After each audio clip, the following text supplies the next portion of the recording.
Corintios capítulo 1, versículo 4.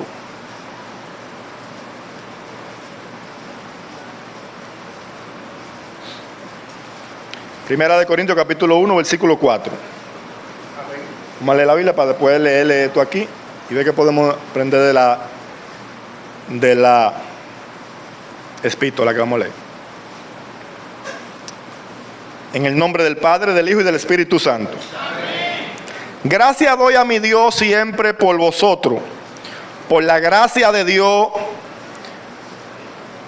que os fue dada en Cristo Jesús, porque en todas las cosas fueron enriquecidos en Él, en toda palabra y en toda ciencia, así como el testimonio acerca de Cristo ha sido confirmado en vosotros, de tal manera que nada le falta en ningún don, esperando la manifestación de nuestro Señor Jesucristo, el cual también le confirmará hasta el fin, para que sean irreprensibles en el día de nuestro Señor Jesucristo. Fiel es Dios, por el cual fueron llamados a la comunión con su Hijo Jesucristo, nuestro Señor. Les ruego pues, hermano, por el nombre de nuestro Señor Jesucristo, que hablen todos una misma cosa y que no haya entre vosotros divisiones, sino que estén perfectamente unidos en una misma mente y en un mismo parecer. Porque he sido informado acerca de vosotros, hermano mío, por lo de Chloe, que hay entre vosotros contienda. Quiero decir que cada uno de vosotros dice: yo soy de Pablo, yo soy de Apolo, y yo de Cefa, y yo de Cristo. Vamos a dejarlo hasta ahí. Padre, gracias por tu palabra, Señor. Mire esto. Si yo voy a estudiar esa carta, yo no puedo perder de vista lo que Pablo está revelando ahí acerca de la iglesia. Pablo revela dos características de la iglesia ahí. ¿Cuántas revela Pablo? Dos características de la iglesia ahí.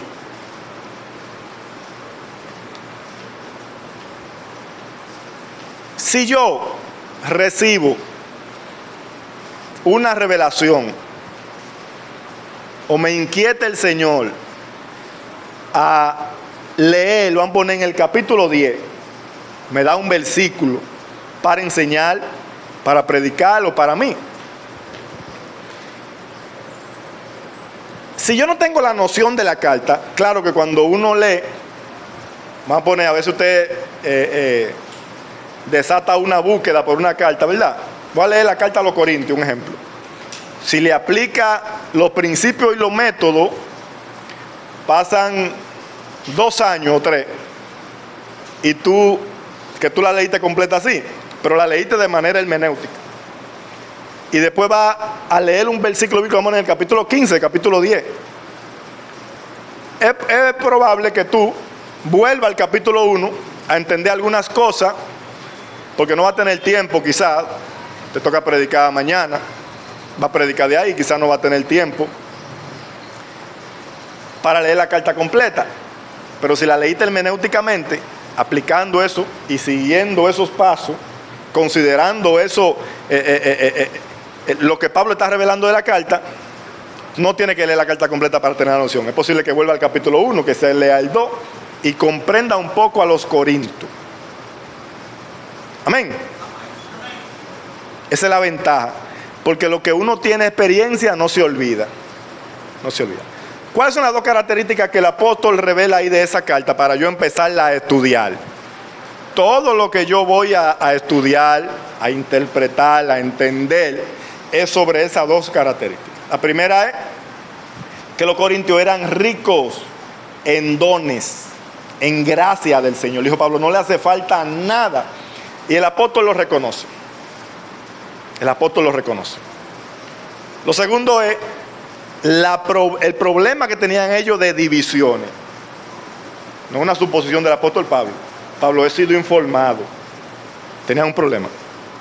Ahora bien, lo otro es que yo puedo, mientras yo sigo al apóstol Pablo que está revelando lo que él le está diciendo a los corintios, está revelando esa característica de ellos, yo puedo seguir ahí, al mismo tiempo, porque todo es, yo le dije, que si usted va a buscar algo en un lugar, en una casa, donde hay muchas cosas, y yo te digo, Gary, pásame eso, y hay 5 cosas ahí, ¿qué tú me vas a preguntar?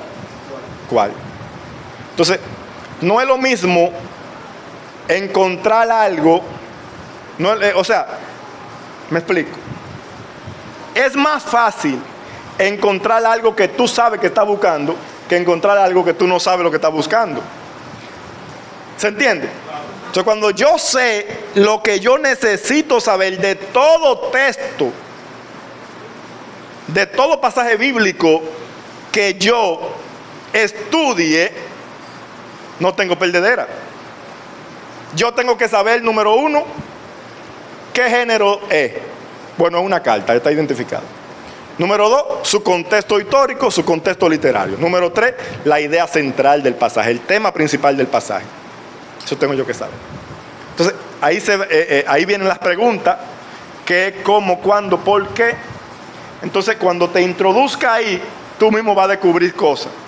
Por ejemplo, Pablo menciona 2 características de la iglesia de los Corintios. Primero, eran ricos en dones, en gracia, toda palabra, toda ciencia, dice, tenían palabra. La gente fluían bien en el ministerio, tenían conocimiento. Lo otro es, tenían divisiones. Ahora, yo puedo seguir ahí, yo, como maestro, como alumno, como hermano, como padre de familia, que hablo, que aconsejo. Yo puedo seguir otra cosa del apóstol ahí, el estilo que usa el apóstol para amonestar una iglesia. ¿Usted quiere ver una iglesia con problemas? Que está en crecimiento. La iglesia de los Corintios estaba en crecimiento. Recibieron dones, ministerio, conocimiento, llamados se manifestaron. Eso produce problemas. Porque una cosa es tener don y tener llamado que tener madurez. Entonces, ahí mismo yo puedo seguir el estilo del apóstol Pablo. Usted nunca va a ver, por ejemplo, en el capítulo 4, dice Pablo, ya hablándole fuerte a ellos, ya le habla fuerte ahí en capítulo 1, 2, le dice: no crean que yo le estoy escribiendo para avergonzarlo, sino para amonestarlo como a hijo. Porque aunque tengan 10,000 años, tienen un solo padre, porque yo lo engendré en el espíritu. La palabra ayo significa tutor, guía, hasta maestro. Un guía. La palabra ayo es un guía, de manera literal, y ahí eso es tutor, guía, todo eso. Alguien que está al cuidado. Acuérdense que uno decían, yo soy Apolo, esto. Pueden tener 10,000 años, pero ustedes tienen un solo padre. Un punto importante aquí también que yo puedo considerar, mire todo lo que la carta me puede dar empezando, en el estilo del apóstol Pablo, en el estilo, en ese punto, cómo Pablo enseñaba, cómo Pablo amonestaba. Es el principio de autoridad para amonestar, para reprender. Un muchachito que anda allá afuera en la calle, tirando piedra, de carriadito, y usted se quita la correa y le da 4 correazos a ese muchacho. A un muchacho que usted nunca le compró una lata de leche. Usted no lo crió. Usted además lo vio que es un muchacho y le dio 4 correazos porque él se lo ganó. ¿Cómo usted cree que va a venir el papá de ese muchacho? Con su machete en la mano. Así hay personas a veces en las iglesias. Pablo le dice: yo no le estoy escribiendo a ustedes para avergonzarlo, sino para amonestarlo como a hijo. Pablo tenía todo el derecho y toda la autoridad para reprenderlo y amonestarlo. Pero otro no podía hacerlo. No sé si me estoy dando a entender. ¿Me explico? No todo el mundo puede reprender. Hay personas que queriendo reprender, algo que en verdad obviamente necesita de amonestación, queriendo reprender trae una división, una contienda y se hacen enemigos. ¿Por qué? Porque tú no tienes influencia para amonestarle a esa persona. En el capítulo 6, estoy saltando algunos puntos, Pablo amonesta a los líderes porque no juzgan los casos dentro de la iglesia, porque los hermanos pleiteaban en algo, una situación, y se iban a donde los alguaciles, las autoridades de afuera, impíos, a resolver su problema de la iglesia. Y Pablo dice, no, eso no puede pasar entre ustedes. Ustedes tienen que resolver su problema interno para que al mundo no le den ese mensaje. Entonces, cuando ponían a juzgar el caso, ponían a lo menos influente. Le dice, ustedes ponen a lo de menos estima. Entonces ahí es que está la clave para amonestar. Tiene que ser estimado. Si no eres estimado, no puede amonestar. No traje un tema adicional, no estamos tratando de resaltando algunas situaciones de la carta. No puede. Para amonestar debe ser de estima. Para tú amonestarlo a un hermano, primero debe de haberlo aconsejado, brindarle cariño, guiarlo hacia el bien. Si no, no lo amoneste. ¿Por qué razón? Porque no va a edificar, va a provocar división. Hay gente que ven la cosa mala y quieren bajar el hacha. Imagínense una gente que esté luchando con una guerra, una situación, y ya alguien ha hablado con el pastor, y el pastor sí, está ahí tranquilo, el pastor sabe que tiene su problema, y viene otro, ya el pastor sabe. Se revoltea el hermano y se va de la iglesia. Porque quien lo está reprendiendo no es de estima para el hermano. Y Pablo le dice, ustedes están poniendo a lo de menos estima para juzgar el caso. O sea, cuando tú juzgas un caso, a uno tú le das la razón y a otro se la quita. Obviamente, los dos no tienen la misma razón. Alguien tú vas a salir amonestado de ahí, alguien va a salir. Por más que tú trates de cosas, alguien se va inconforme. Eso se da en esos casos. Gloria a Dios si puede si puede llevarlo a razón. Entonces, no tienen estima para eso. Entonces, eso a nosotros nos da una enseñanza. Lo otro es, otra problemática de la iglesia, era el orgullo de ellos. Lo mismo que Dios le dio para bien, a ellos le fue para un mal. Los ministerios y los dones competían dentro de la iglesia. Todas esas cosas usted las va a ver ahí, cuando no hay madurez.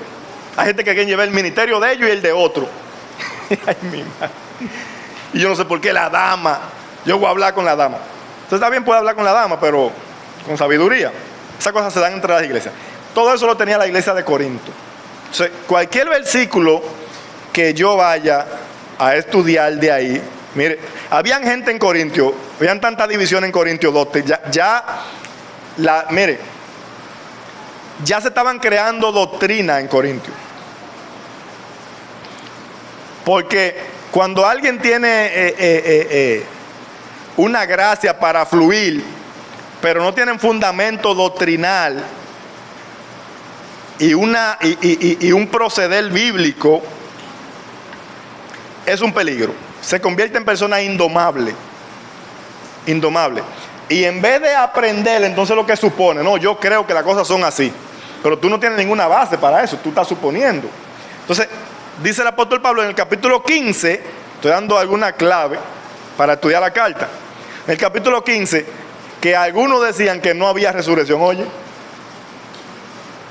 el núcleo del evangelio, el fundamento del evangelio, había algunos que no hay resurrección.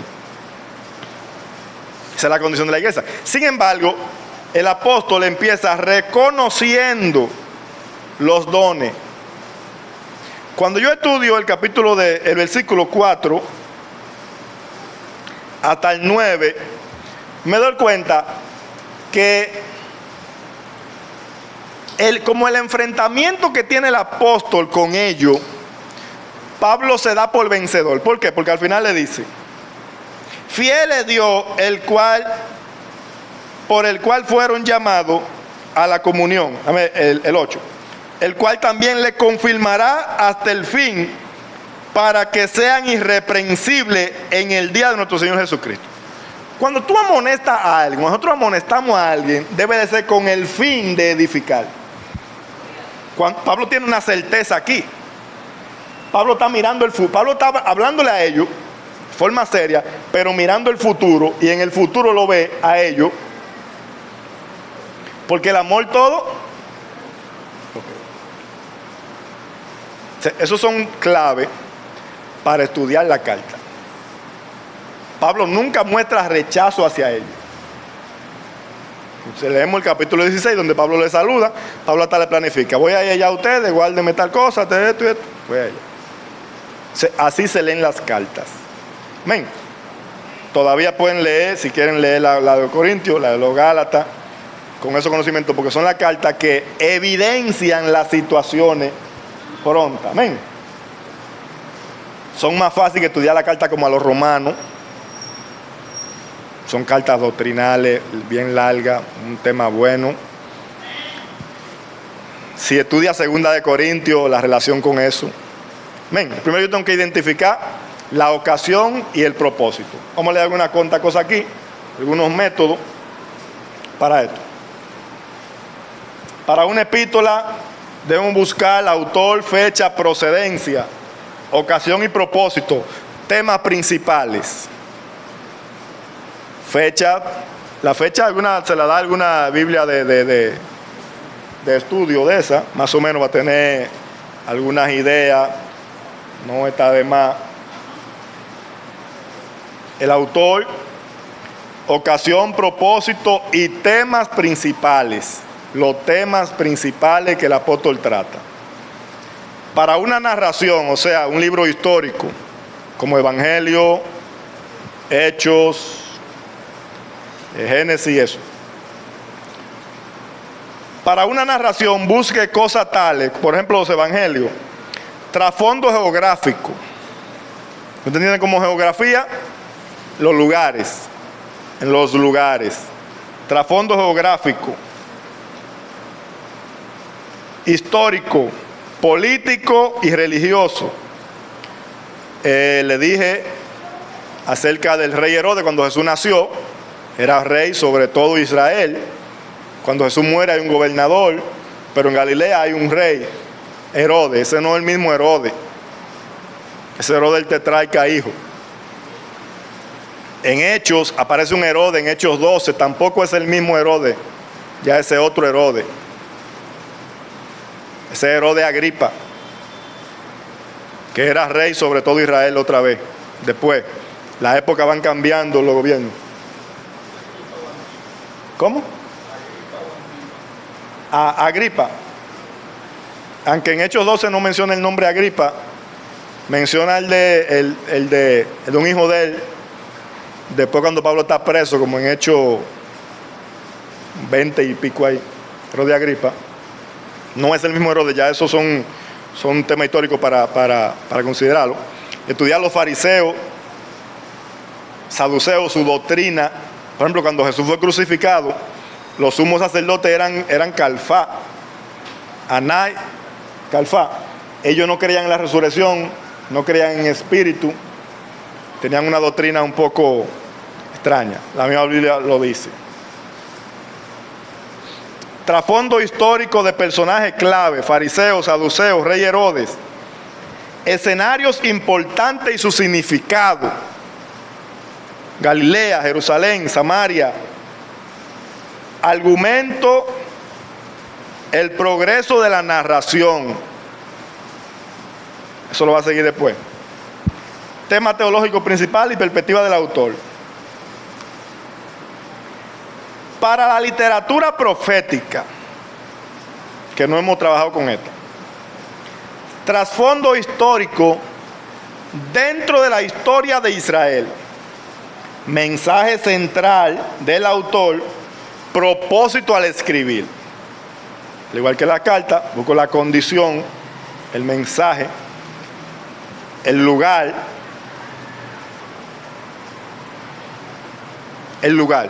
Por ejemplo, ¿alguien me dice dónde profetizó Jeremías?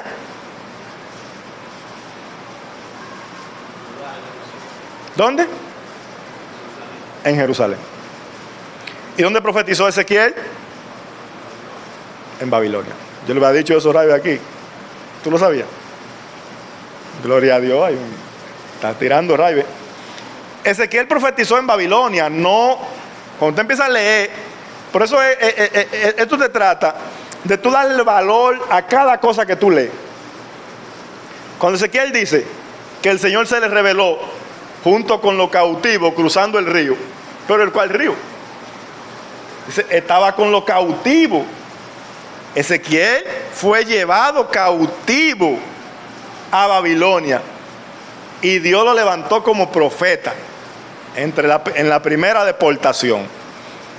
Entonces es bueno que yo identifique eso ahí, porque Ezequiel no te va a dar un prólogo como dan algunos libros, saludando a su familia y diciéndote cómo él escribió el libro. No.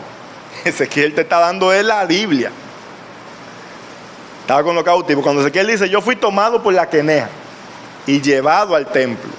Pero el pastor le usó un pasaje que dice, para predicar estos últimos días, que dice que Ezequiel fue llevado y duró 7 días en medio de ellos.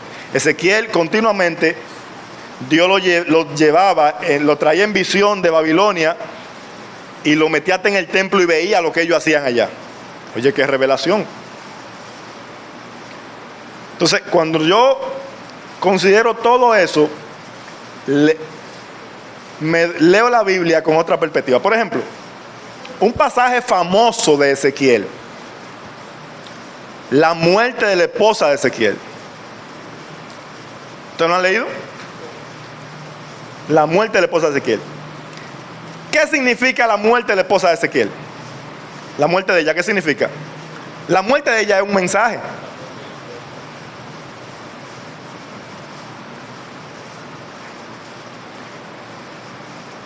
La muerte de ella es un mensaje.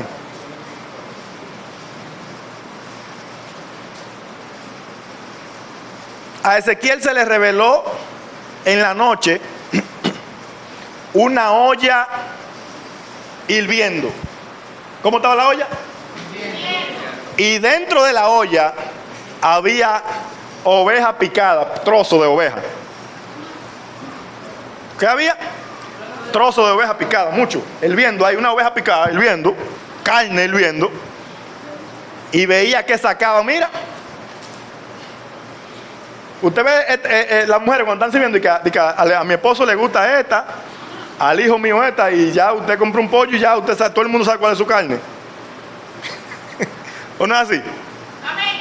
Todo el mundo, a menos que no sea su casa, usted no sabe lo que le va a caer, pero en su casa usted sabe cuál es lo que usted le van a echar. Y quién come fulano, y la mujer sabe eso. En la olla que Ezequiel vio, él dice que la sacaban sin mirar. Eso es grande, pequeña, todita ahí. Y Dios le dice, ve, háblale al pueblo lo que tú viste. Y dice Ezequiel, dice Ezequiel, estamos ahí mismo en el capítulo, creo que es Ezequiel 24, creo que ahí. Dice Ezequiel, le hablé al pueblo en la mañana. Creo que en la tarde o en la noche murió mi esposa. Mire dónde está lo que significa la esposa de Ezequiel. Yo leí eso hace mucho. Yo no me acuerdo. Hace mucho que yo leí eso, pero lo estudié. Hay cosas que yo no las traigo escritas ni nada, sino que voy así. Es para que usted vea que cuando usted estudie algo, se le quedó ahí. Yo leí y se me fue. Ahora lo que yo estudié, lo concluí. Como le dije, la Biblia observación, interpretación y conclusión. Lo que yo concluí Ya eso lo vi así. Puedo aprender muchas cosas más, pero ya eso lo tengo. Desde que le hablé al pueblo en la mañana, tempranito, me levanté con esa revelación y fue se la di. En la tarde murió mi esposa. Porque Dios le dijo: hijo de hombre, te quito el deleite de tus ojos de un golpe. No va a endechar, no va a llorar, tu casa no va a haber luto ni nada de eso. Y así mismo lo hizo Ezequiel. Y los ancianos le dijeron: y es que tú no nos vas a decir qué significa eso, porque algo te trae tú. Así que claro, la muerte de mi esposa tiene un significado. Primero le habla de la olla, y luego se le habla a su esposa. Se muere su esposa, ahí hay un mensaje compuesto. Le dice Ezequiel: escuchen palabra de Jehová. Ya le hablé de la olla y mi esposa murió y yo no endeché. Mira lo que significa el mensaje de mi esposa, la muerte de mi esposa. Escuchen palabra de Jehová. Esta misma noche el rey de Babilonia le pone sitio a Jerusalén. La olla que yo vi sacando es la carne que van a sacar de allá. Ustedes van a ser sacados ricos, pobres. La carne va a ser sacada. No diga que este de fulano, no, es como salga. Salga ahí usted. Amarrado todito, rico, pobre, noble, profeta, falso, sacerdote, todo el mundo amarrado, y rey, familia de rey. Ahí no hay consideración para nadie. Como mismo esa olla estaban sacando carne así mismo van a salir todos ustedes. No es de que no, que esta carne es especial, esta no, van a salir todos así van a salir. Ay, la muerte de mi esposa, ¿qué significa? Se lo digo también. Como murió mi esposa, ustedes, ese mensaje es para ustedes. Yo no endeché ni nada, así mismo ustedes no van a poder hacer nada. No pueden hacer luto, no pueden hacer nada. Eso significa la muerte de mi esposa, significa la caída de Jerusalén. La olla que yo vi es que Jerusalén va a ser sacada de allá también. El templo va a ser quemado. Lo que ustedes atesoran, ustedes están aquí, están todavía orgullosos de que, pero allá estamos de pie. No están de pie. Entonces usted además se enfoca en la muerte de la esposa de Ezequiel. No, hay un mensaje ahí. Estúdielo si usted quiere, para que lo compruebe.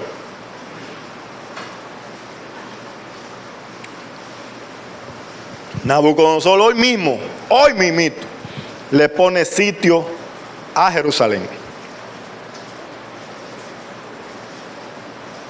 Entonces, el martes que viene, vamos a estudiar el contexto literario, cómo seguir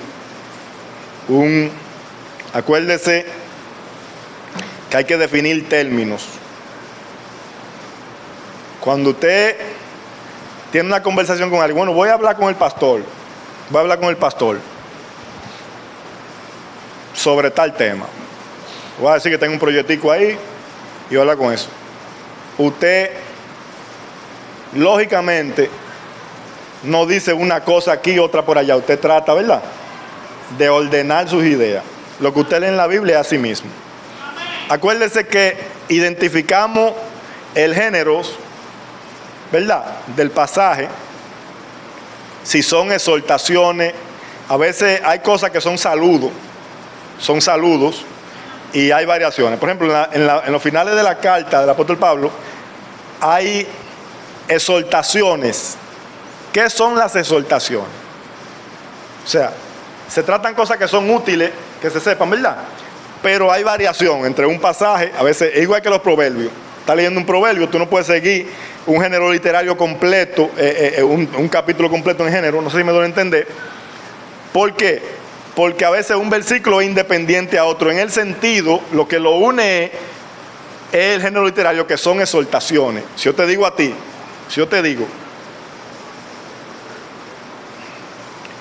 tienes que sacar licencia para manejar tu motor en la calle, ¿verdad? Y tienes que atender a tu hijo. Son dos cosas. Lo que lo une es mi interés, que te estoy exhortando alguna cosa que te van a complementar a ti. Entonces usted se va a encontrar en una carta con esas exhortaciones. Por ejemplo, a veces en la carta de Pablo, después que Pablo trata los temas principales, entonces exhorta. Por ejemplo, usted va a ver eso en los Romanos. Yo le dije que a los Romanos Pablo le habla en los 10 primeros capítulos, le habla a los judíos. En el capítulo 11 le habla a los gentiles, que están ahí mismo juntos, pero sus directrices son hacia ellos. Pero en el capítulo 12 en adelante le habla como iglesia. Ya Pablo no trata los temas doctrinales que él trató no digo que no haya doctrina, digo que no trata los mismos temas doctrinales que él trató, porque en la carta a los Romanos Pablo trata temas doctrinales, la doctrina del Espíritu Santo, la fe, la resurrección, el pecado, la naturaleza del pecado, que es un tema doctrinal. Pablo lo trata, pero ya en el capítulo 12 le habla como iglesia a todos. Amén.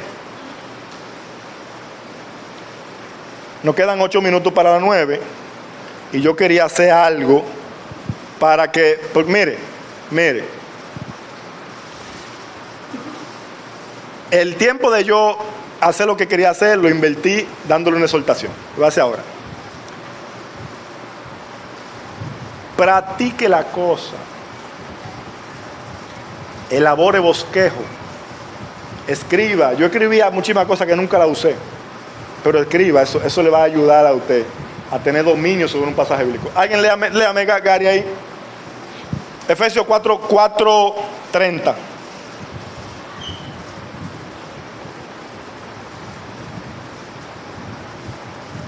Nos quedan 8 minutos más. 4:30. Sí. Y no contristéis al Espíritu Santo de Dios, con el cual fuiste sellado para el día de la redención. Sigo. No, da más ese. 4:30. Obviamente, lo que estamos enseñando, lo aplicamos. Yo leo la carta a los Efesios. Pablo no trata un problema grave a los Efesios. Un problema del porvenir, sí. Un problema grave como el de los Corintios, así. Pero sí trata algunos temas. Pero la idea principal del apóstol Pablo a esa carta está revelada en el capítulo 1, versículo 15 en adelante.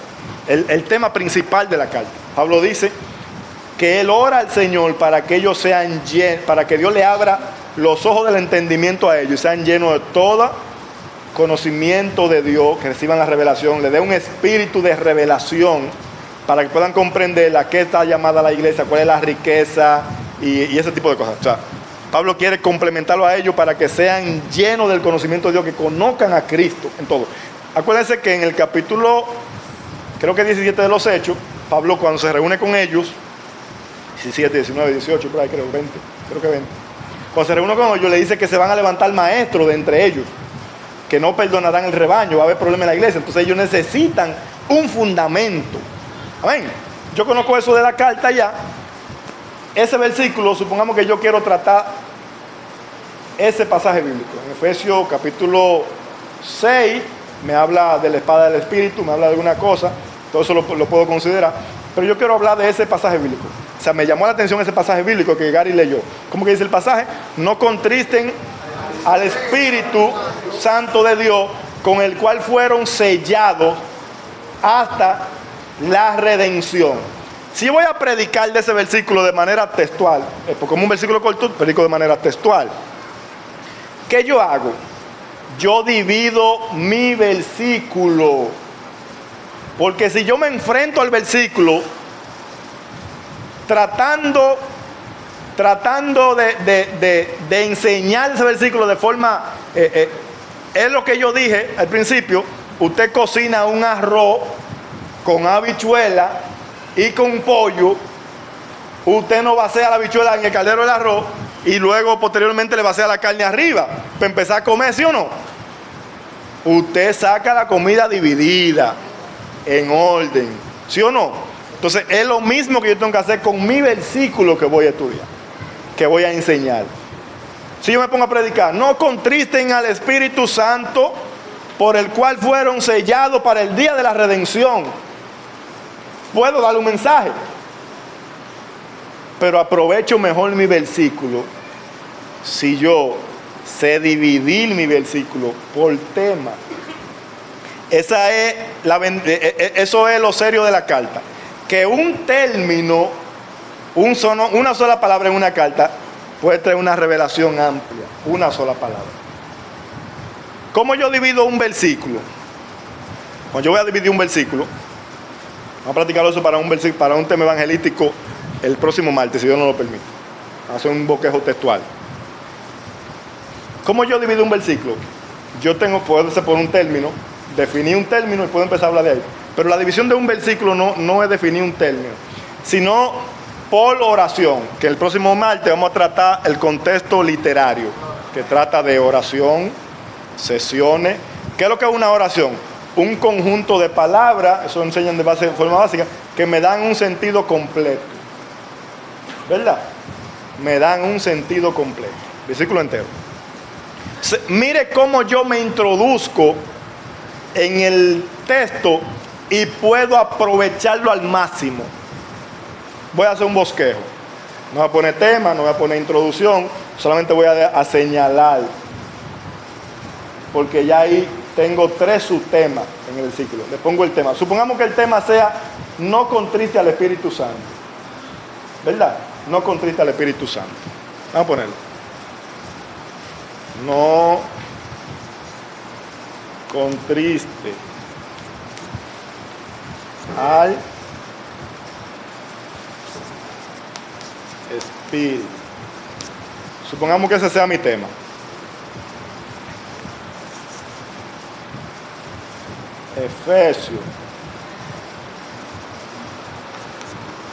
Efesios 4:30, ¿fue verdad?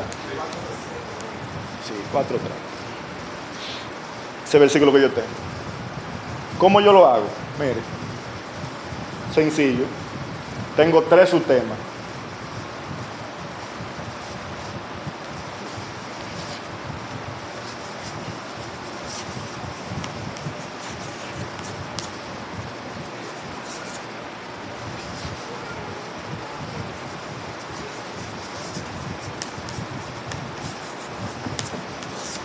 No contriste al Espíritu. Tema número 1.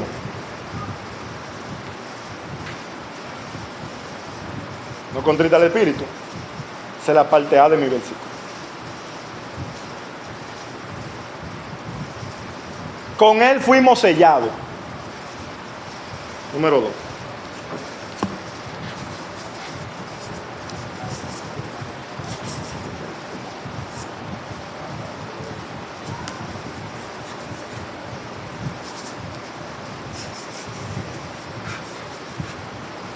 Estoy haciendo rápido para salir de eso. Con Él fuimos sellados. Eso se convierte en tema. Léeme, acuérdense que es bueno conocer la carta desde su principio. Léeme el capítulo 1, versículos 13 y 14. En este punto aquí, me está dando el fundamento el mismo texto, versículo 30 del capítulo 4. Lo que yo tengo que definirle ahí un término. Que yo tengo que definir el término que dice ¿qué es contristar? Para yo saber qué es contristar. Dice que contristar es, hace mucho yo definí eso también, hacer sentir dolor emocional o físicamente. Mayormente emocional. En este caso se aplica. El espíritu siente dolor emocional, se contrista cuando hacemos lo malo. Ahí usted puede argumentar la manera como se pueda contristar a él. Efesios capítulo 1, 13 y 14.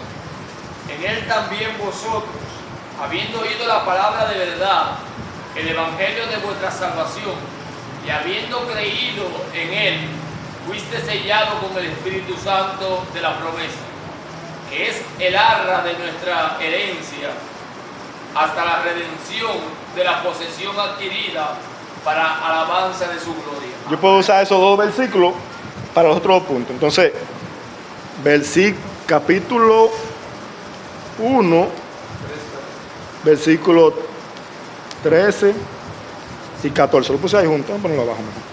Pues si usted va a copiar. Capítulo 1,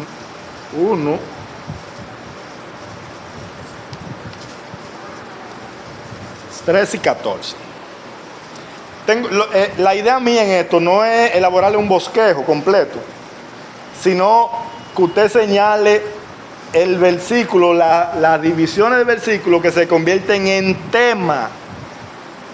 Entonces ya usted no tiene un solo versículo, ya usted tiene 3 puntos ahí para definir, para enseñar la palabra. Entonces, redención. No contriten al Espíritu Santo, con el cual fueron sellados para el día de la redención.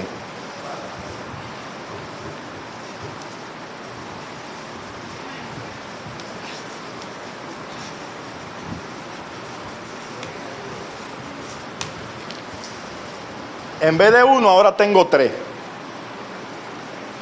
Entonces ahí ya yo busco cosas para eso. Mire esto. Usted me da 10 minuticos más.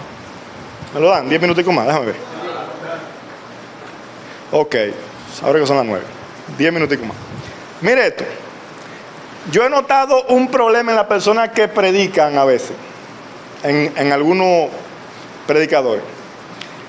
Y es la falta, por eso puede ser también la falta de organizar su mensaje. Eso le sirve muy bien para esto. Y es la desesperación en el mensaje. Tú tienes un mensaje en tu corazón de parte de Dios. Pónganme atención a ver si me copian. La desesperación líder en el mensaje.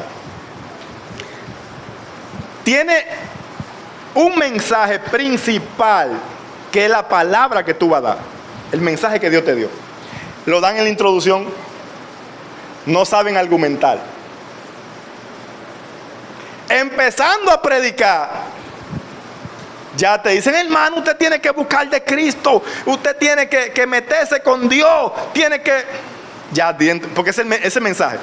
Bueno, supongamos que Dios te revele a ti el punto principal de tu mensaje es que Dios está llamando a la oración. Y en la introducción ya tú soltaste tu mensaje. ¿Qué pasa con eso? ¿Qué pasa con eso?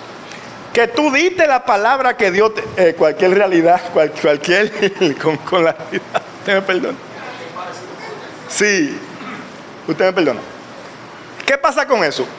Que diste el mensaje, obviamente lo diste, pero no lo fundamentaste en la palabra. O sea, no enseñaste el versículo bíblico. Entonces la persona puede fallar en la convicción. Porque lo que convence la escritura, la persona puede ir al texto y aprender del texto y decir, verdad, eso es lo que el texto está diciendo. Otro es, tiene que ver con esto mismo que dije ahora, el desarrollo de tu mensaje, la argumentación. No te desesperes, enseña cada cosa en su lugar. Yo voy a ordenar eso. Si yo tengo un tema aquí, ¿cómo dice el tema? No contriten al Espíritu. Entonces yo escribí aquí como mismo el versículo lo dice, ¿verdad? Pero conforme al tema que eso, porque lo que yo voy a resaltar es eso. Quizá mi tema podría ser, o sea, mi idea central del tema, quizá no podría ser no contriten al Espíritu. Quizá mi tema principal yo quiero hablar de la redención.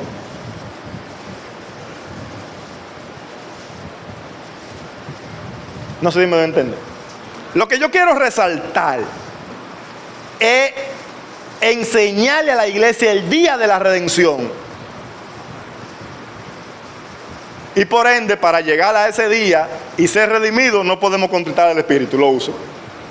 ¿Seguro? Con el cual fuimos sellados. Dígame, Jack.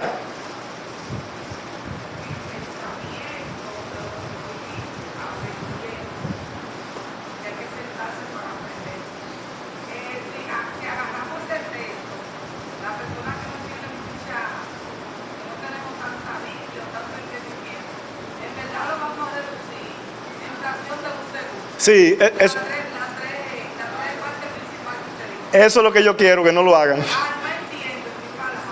Nosotros no veamos el texto como una sola cosa que yo voy no contriten, como una carretera, como dice el pastor, como una carretilla vieja. No contriten al Espíritu Santo con el cual fuimos sellados para el día de la redención. Y usted empieza a exhortar de ahí. Entonces se le acaban la bala, porque no aprovechó todo lo que tenía. Entonces ya yo aquí tengo mi versículo en 3 subtemas, por corto que sea. A veces me da 2 más, pero aquí tengo 3. Y son temas doctrinales y bíblicos. Estos temas, por ejemplo, este es un tema doctrinal. El sello del Espíritu Santo. Recibimos el Espíritu Santo en el momento de creer. Dijo ahí donde leímos: ustedes, habiendo oído la palabra de verdad, el evangelio de vuestra salvación, fueron sellados con el Espíritu. Es un tema doctrinal, ¿sí o no? Entonces eso es lo que nos pasa muchas veces a nosotros, que no enseñamos doctrina cuando estamos predicando. O sea, nos resaltamos la verdad, nos quedamos exhortando. Entonces la persona, lo que tú le exhortas, se le olvida. Pero lo que yo aprendí en la Biblia no se le olvida. Entonces es un tema doctrinal. La redención, ¿es doctrinal eso? Por eso estamos nosotros aquí. Pero si no vamos a ser redimidos, dijo Pablo, comamos y bebamos. Si los muertos no resucitan, comamos y bebamos. Todo lo que tú te puedas comer, cómete lo que como quieras. No hay esperanza. Entonces, lo que yo puedo hacer, si no considero el versículo en 3 partes, que obvio esos temas lo oculto, y teniendo la oportunidad de enseñarlos, no lo hago. ¿Se entiende? Ahora bien, terminamos ya casi.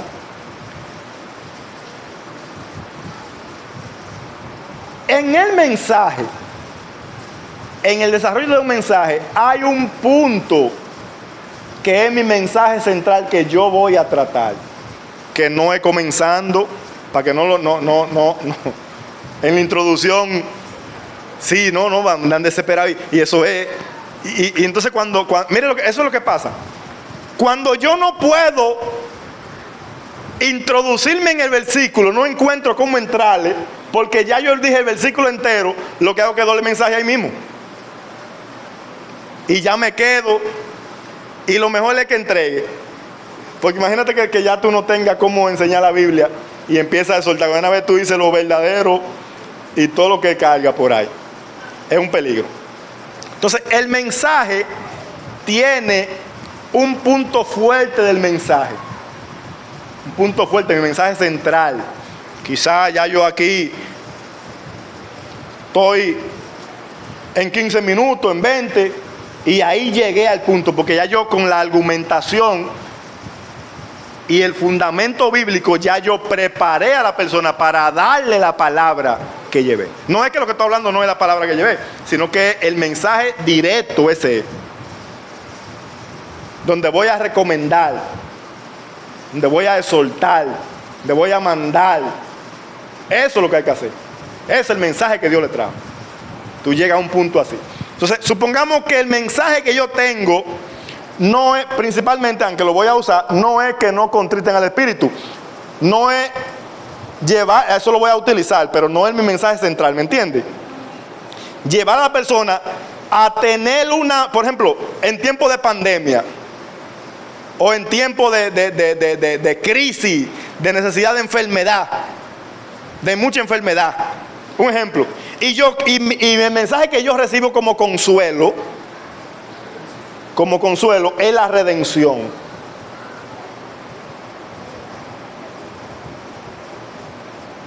Es la redención. Está bien colocado la redención ahí. Está de último. Ahora bien, si mi mensaje no es ese, si mi mensaje no contriten, entonces contritar, yo hago esto. Y hago esto.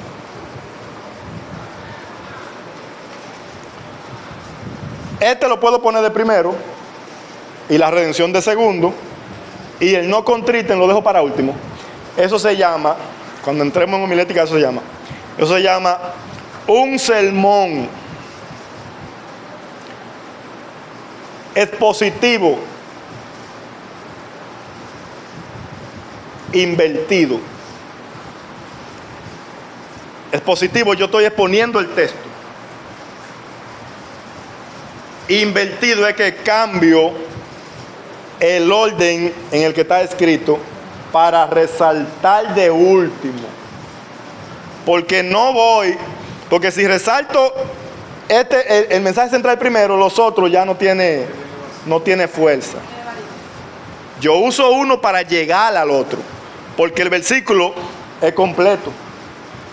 Entonces, a menos que yo vaya a desechar una parte del versículo, solo versículo, no es porque él se complementa. O sea, yo donde quiera que yo me vaya a mover, donde cualquiera que sea mi mensaje, el mismo versículo, cada uno de esas palabras se complementan. Yo tengo que usar a las tres, pero voy a resaltar donde Dios me dio el mensaje.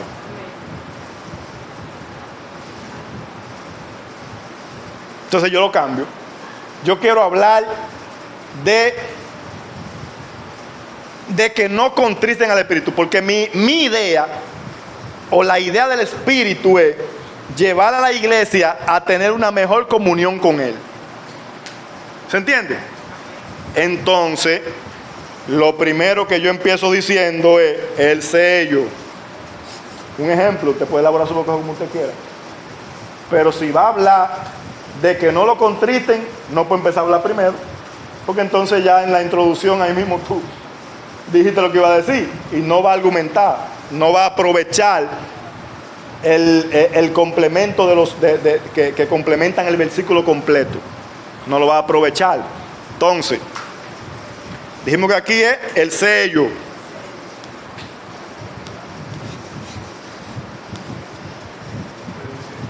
Redención.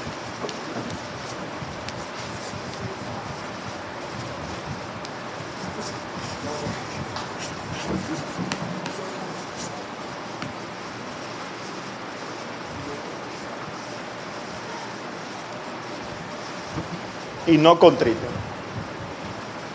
Porque mi idea es esta. Ahí fue que Dios me dio el mensaje. Él quiere llevar a la iglesia a tener una mejor comunión con Él. O sea, ahí, si yo soy predicador y soy maestro, yo tengo que conocer al Espíritu Santo. A un nivel.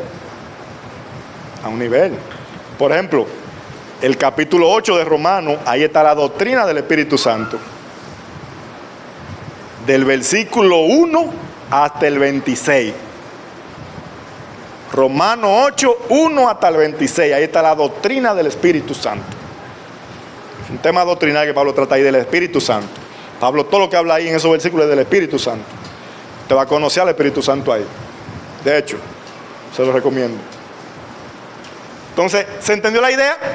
Ya no tengo un versículo que voy a decir, no contristen al Espíritu Santo por el cual fueron sellados y ya. No.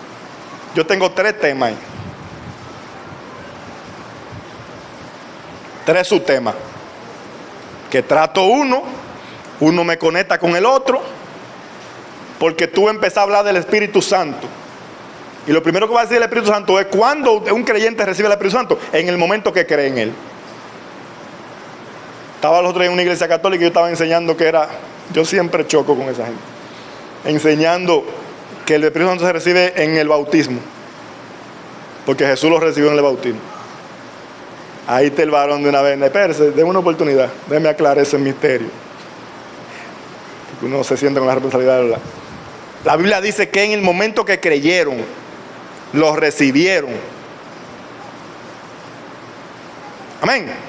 ¿Estamos claros ahí? Ya no tengo un versículo, sino en 3. El martes próximo vamos a considerar de esa misma manera el versículo 17 del capítulo 3 de Juan. Vamos a elaborar un bosquejito evangelístico ahí. ¿Cómo? No. Juan 3:16, ¿cuál es? ¿Y el 17 cuál es? No vino al mundo para condenar al mundo, sino para que el mundo sea salvo por él. Dios le bendiga y Dios le guarde.